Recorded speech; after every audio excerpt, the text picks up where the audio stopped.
On the day Mom and Dad divorced, two divorce agreements lay on the table. The first one stated that the child was to stay in the old house in the old town with Dad, Chuck Browning, who was addicted to gambling and riddled with debt. The second one stated that the child was to go to the coastal town with Mom, Marina Dillon, who had remarried a wealthy businessman. In my previous life, my younger sister, Tamara Browning, cried and begged to stay with Mom, so I silently packed my bags and went with Dad instead. Later on, Dad quit his gambling habits and received a large settlement for selling off his old house in a land expropriation project, and that was when he began pampering and showering me with affection. Meanwhile, Tamara suffered emotional abuse at her stepfather's home as she was forbidden from leaving the house at all. Eventually, she died of depression. Now that we were reborn, Tamara snatched the cigarette away from Dad's fingers and hugged him tightly. I feel sorry for Dad, Tiana. You can go ahead and enjoy your life with Mom. I'll let you take it. Dad was stunned momentarily. Then, he stroked Tamara's head with a look of relief. I said nothing and picked up the train ticket that would bring me to the coastal town. Tamara had no idea that Dad only managed to quit his gambling habits because I had worked myself to the bone paying off his debts while suffering from a brain tumor. Dad finally saw the error of his ways after I nearly gave up my life for him. And now that I was reborn, I no longer had to put up with the voices of the debt collectors hounding us anymore.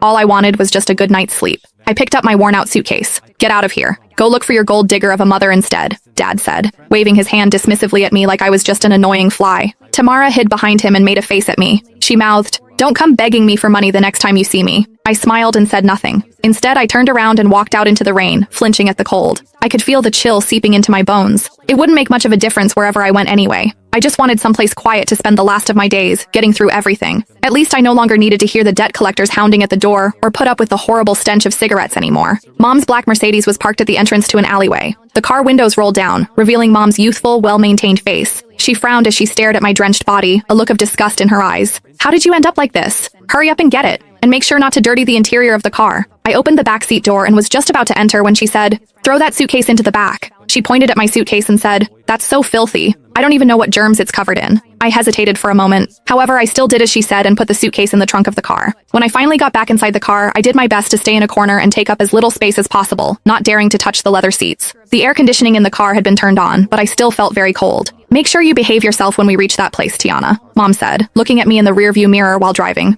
"Your new stepfather doesn't like noise. Stay in your room as much as possible and don't come out. Don't chew with your mouth open and don't drag your feet on the floor while walking. Also, don't you ever bring up your dad. He's nothing but bad luck." I looked at the fleeting raindrops outside the window and nodded. Got it. I felt a sudden sharp pain in my brain. My vision went black for a while, and I hurriedly held my head in my hand. "What's wrong?" Mom asked, sounding impatient. "Nothing. Just a little carsick." "You're so delicate," she said with a scoff. "Just like your dad." I closed my eyes and forcefully swallowed the metallic taste rising in my throat. I didn't want to come back here anymore if I could be reborn again. The car drove on for 5 hours. It was dark by the time we arrived at the huge